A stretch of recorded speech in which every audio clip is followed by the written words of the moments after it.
The Wicked Uncle. Hello, this is Natasha, and I'm dropping by with a story about a wicked uncle.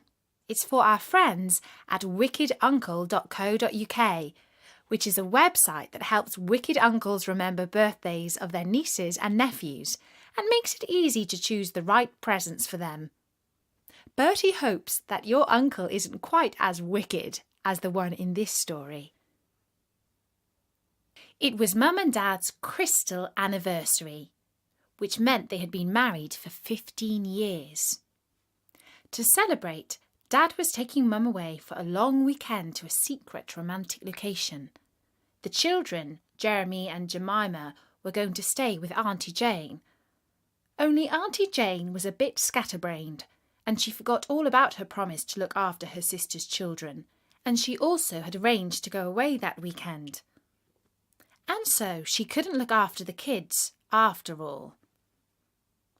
"Well, I suppose I could ask Jeff," said Dad. "Oh, no, anybody but Jeff," said Mum.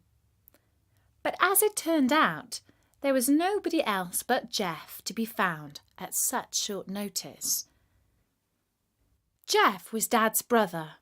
The children hadn't seen him since they were very small, and Mum called him their wicked uncle because he always forgot their birthdays. Sometimes he sent cards and a £10 note, but always at completely the wrong time of year. "I bet he is awfully wicked," said Jemima, "because Mum really doesn't like him at all. I think he went to prison." "Or perhaps he was a pirate," said Jeremy hopefully. But when Jemima asked Dad if Uncle Jeff had been to prison, Dad said that no, he hadn't, at least not so far as he knew. But he didn't say it like he was surprised she had asked. Uncle Jeff arrived late on Friday night, and in the morning, when Jeremy looked out of the window, he saw a red sports car parked in the drive next to Dad's big blue estate car. A taxi came very early to pick up Mum and Dad and take them to the airport. Later, Jemima and Jeremy got up and made their own breakfast, but Jeremy didn't eat his at the kitchen table like he was supposed to. Instead, still in his pyjamas, he took toast and jam into the living room and switched on the television. "You know that Mum doesn't let us watch TV on Saturday mornings," said Jemima, "because they only show rubbish." "Well, Mum isn't here. She's enjoying a weekend of freedom from us," said Jeremy. "I bet Uncle Jeff will tick you off," said Jemima. At about 10 o'clock, Uncle Jeff came into the living room just as an army of tanks was being destroyed by robots from the planet Zeton.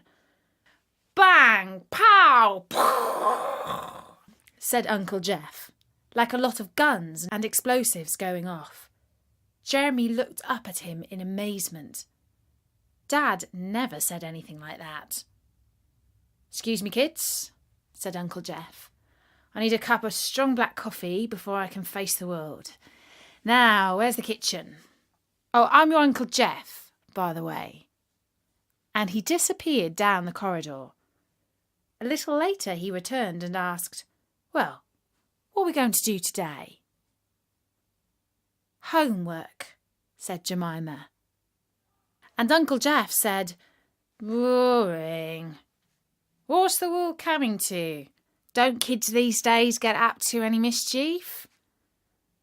"Let's go and buy some computer games," suggested Jeremy. "Could do," said Uncle Jeff thoughtfully.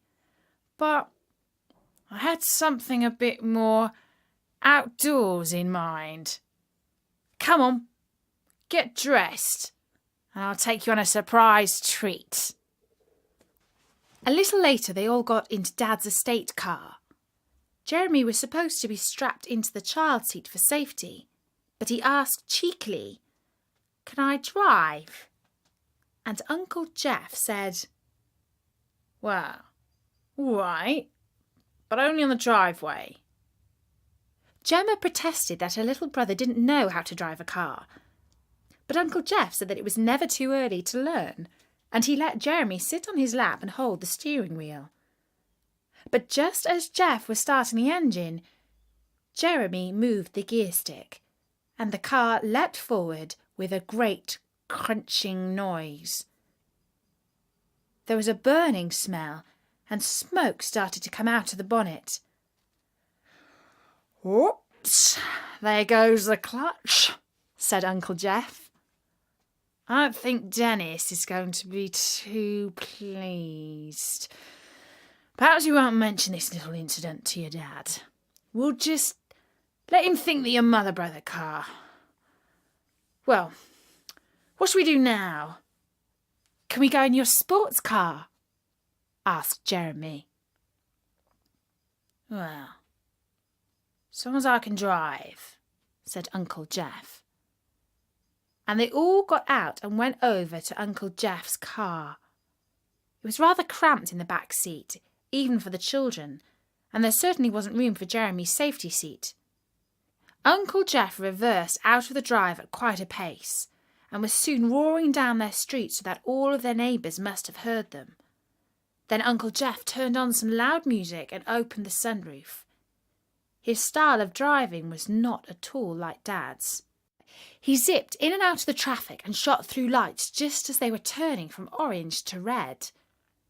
Jemima thought he was an irresponsible driver, but she didn't say anything because that wouldn't be polite. Jeremy said, "Can we go faster, Uncle Jeff?" And Uncle Jeff put his foot on the pedal and they went even faster. He took them out of the town and down a dual carriageway into the countryside.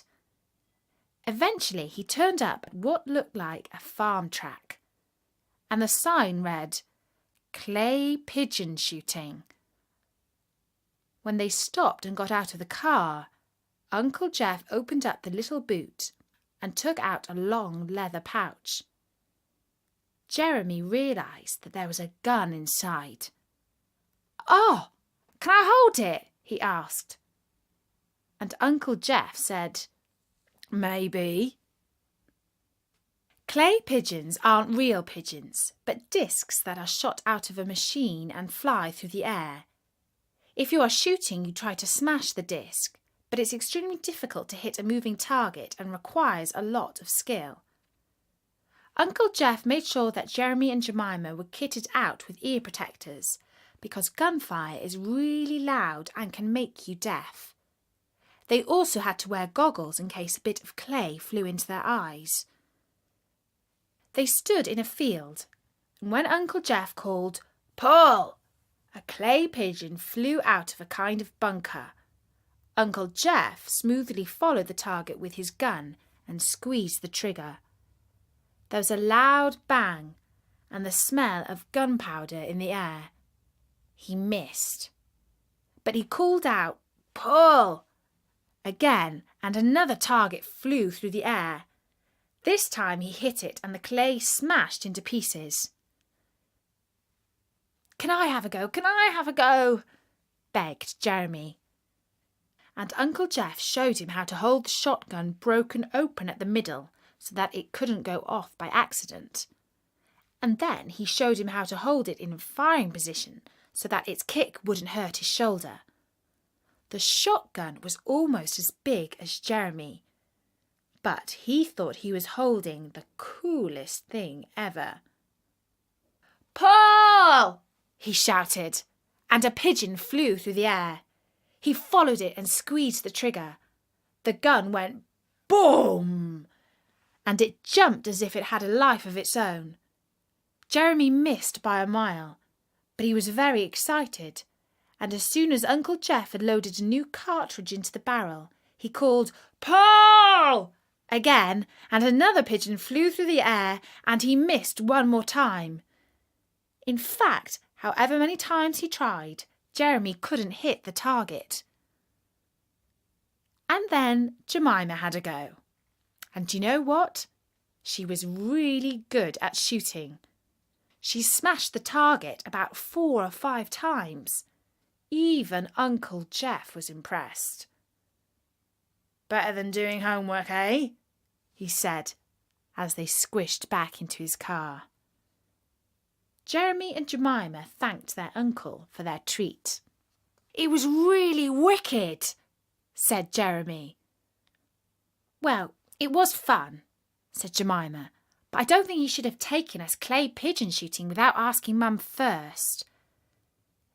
"How do you know I didn't ask her?" said Uncle Jeff. "Because she would almost certainly have said no," said Jemima. "And, by the way, please drive more slowly and carefully. There are children in the back and you are the responsible adult." Uncle Jeff slowed down and promised to drive carefully. And Jemima felt better because she realised that safety was even more important than being polite or worrying about causing offence. When they got back to town, Uncle Jeff took them to a Turkish kebab restaurant for lunch, and Jeremy tried hot chili sauce which burned his mouth. He had to eat loads of ice cream afterwards to cool off. But when they got back to the house, Uncle Jeff searched in vain through his pockets for the front door key. And then they realised that he must have got it mixed up with his own from home. They were locked out. "Is there a way in the back?" he asked. And they tried the side gate and found that it was open. The French doors at the back of the house were firmly closed, but there was a window open just above the extension that had been added to the back of the house only last year. "It's a pity. I think I'm too heavy to climb onto that roof," said Uncle Jeff. "But I can," said Jeremy. And since there was no other way into the house, Uncle Jeff agreed to lift Jeremy up onto the roof of the porch. He started to scramble up towards the window. But when he got to it, he found that the window was stuck and he couldn't get it open any more. But there was a higher window that was fully open, and Jeremy thought that he might be able to climb up to that one by getting up onto the garden wall. "Oh no!" called out Uncle Jeff when he saw what Jeremy was trying to do. "That's too dangerous." But Jeremy didn't listen. He was on the top of the garden wall, and now he was trying to stretch across to the high window. But the stretch was too far, and he didn't make it. He fell down to the roof of the porch. The extension to the house hadn't been made very well by the builders, and Jeremy went straight through the roof of the sunroom. He landed on top of Mum's tomato plant. "Oh!" said Jeremy. "Oh dear!" said Jeff. "I don't think Mum's going to be pleased," said Jemima. A nosy neighbour saw what had happened and called the police. He told them, "There's a boy who's just gone in through the roof, a man holding what can only be a gun. There's a lass too, and she looks really mean." "What makes you say it's a gun, sir?" asked the policeman. "Well, I was in the army for 15 years, and I think I know what a gun looks like," said the neighbour. It wasn't often that people with guns tried to break into houses in that area. In fact, Jeremy and Jemima lived on one of the sleepiest and most peaceful streets you can imagine. But the police officer who took the call decided to send an armed response unit just to be on the safe side. It took Jeremy a few minutes to get over the shock of falling through the roof. He wasn't badly hurt, but he had cut and bruised himself and had earth in his hair and looked quite a sight. The police car screeched up the drive just as he was letting Uncle Jeff and Jemima in through the front door. "On police officers, freeze!" shouted the policeman. And Uncle Jeff said, "Don't shoot! I've got a licence for this gun." Uncle Jeff, Jemima and Jeremy spent the rest of the day at the police station. Jemima and Jeremy were allowed to sit in the waiting room with a policeman and a policewoman sitting on either side of them. They weren't allowed to talk to each other. Uncle Jeff was taken down to the cells before being interviewed. He gave them his brother's mobile phone number, but since Mum and Dad were in Paris on a romantic weekend, they had both turned their mobile phones off for the day. It was 10 o'clock at night before they managed to persuade the police that they weren't a gang of criminals and could go home. On Sunday, they all got up rather late. Well, what shall we do? Asked Uncle Jeff. Homework, said Jemima. And Jeremy agreed that they both needed to do their homework. After that, Jemima asked Jeff if they could make a carrot cake, and they got one of Mum's recipe books out and they all did the mixing and baking. The result wasn't too bad. Then they went out and bought some flowers from the stool for Mum and Dad. Then they read books and went to bed at 7 o'clock. Well, said Uncle Jeff to himself as he watched the football match on TV. I think a wicked uncle has an important role to play in the upbringing of every child. They won't forget this weekend in a hurry. I've set the kids a great example of how not to behave. And he had. But funnily enough, Mum and Dad never asked him to look after the kids for the weekend again. And that was the story of the wicked uncle. I hope you enjoyed it. And if your uncle is apt to forget your birthday, you can tell him to drop by at wickeduncle.co.uk. And don't forget, there are loads more stories at storynori.com, so drop by soon and listen to some. Until next time, from me, Natasha, bye-bye!